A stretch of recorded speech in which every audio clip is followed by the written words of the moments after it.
വന്യജീവി ആക്രമണങ്ങളെ തടയാൻ സ്ഥാപിച്ച പ്രതിരോധ സംവിധാനങ്ങളുടെ പ്രവർത്തനക്ഷമതയിൽ വനംവകുപ്പിന് കൃത്യതയില്ല. പ്രതിരോധ സംവിധാനം എത്ര ശതമാനം കാര്യക്ഷമമെന്ന് വ്യക്തമാക്കാൻ കഴിയില്ലെന്ന് വിവരാവകാശ രേഖ. സംസ്ഥാനത്ത് വന്യജീവി ആക്രമണങ്ങൾ വർദ്ധിക്കുമ്പോഴാണ് സർക്കാരിന്റെ കൊടിയ അനാസ്ഥ.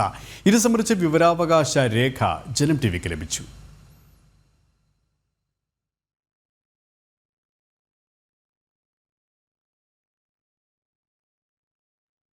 മനുഷ്യ വന്യജീവി സംഘർഷങ്ങൾ വർദ്ധിച്ചു വരുന്ന സാഹചര്യത്തിലാണ് സർക്കാരിന്റെ കൊടിയ അനാസ്ഥ. സംസ്ഥാനത്ത് പ്രതിരോധ സംവിധാനങ്ങൾ എത്ര ശതമാനം സ്ഥാപിച്ചു എന്നതിന് സർക്കാരിന്റെ പക്കൽ കൃത്യമായ ഉത്തരമില്ല. 2016 മെയ് മുതൽ 2025 ജനുവരി വരെ എത്ര ശതമാനം ഫെൻസിങ്ങും മറ്റ് പ്രതിരോധ സംവിധാനങ്ങളും സ്ഥാപിച്ചു എന്ന ചോദ്യത്തിന്റെ ഉത്തരമാണ് വിചിത്രം. ചോദ്യം അവ്യക്തമായതിനാൽ മറുപടി നൽകാൻ സാധിക്കില്ല എന്നാണ് വനം വകുപ്പ് നൽകുന്ന ഉത്തരം. ജില്ല തിരിച്ചുള്ള കണക്കുകളും വനം വകുപ്പിന്റെ പക്കലില്ല. കൊച്ചിയിലെ വിവരാവകാശ പ്രവർത്തകൻ ഗോവിന്ദൻ നമ്പൂതിരിക്ക് ലഭിച്ച വിവരാവകാശ രേഖയിലാണ് ഇക്കാര്യം സൂചിപ്പിക്കുന്നത്. സംസ്ഥാനത്ത് വന്യമൃഗാക്രമണം തടയുന്നതിൽ സർക്കാർ സംവിധാനങ്ങൾ പൂർണ്ണമായും പരാജയപ്പെട്ടിരിക്കുന്നു എന്നാണ് കണക്കുകൾ സൂചിപ്പിക്കുന്നത്.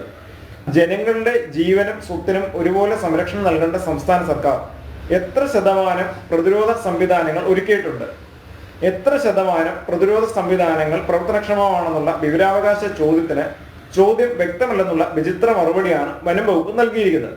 നിലവിൽ മലയോര മേഖലകളെല്ലാം വന്യജീവി ആക്രമണ ഭീഷണിയിലാണ്. ആനയും പുലിയും കടുവയും കാട്ടുപോത്തും കാട്ടുപന്നിയുമെല്ലാം ജനവാസ മേഖലയിലേക്ക് ഇറങ്ങുന്നതും മനുഷ്യജീവൻ അപഹരിക്കുന്നതും ഇന്ന് നിത്യസംഭവമാണ്. ഫെൻസിംഗ് അടക്കമുള്ള പ്രതിരോധ സംവിധാനങ്ങൾ കാര്യക്ഷമമല്ല എന്ന ആക്ഷേപം ശക്തമാകുന്നതിനിടയിലാണ് വനം വകുപ്പ് തന്നെ വിവരാവകാശയിലൂടെ ഇക്കാര്യം വ്യക്തമാക്കുന്നത്.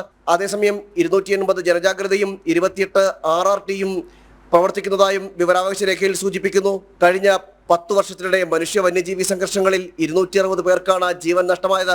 197 പേർ കാട്ടാന ആക്രമണത്തിലും കാട്ടുപന്നിയുടെ ആക്രമണത്തിൽ 53 പേർക്കും കടുവയുടെ ആക്രമണത്തിൽ 10 പേർക്കുമാണ് ജീവൻ നഷ്ടമായത്.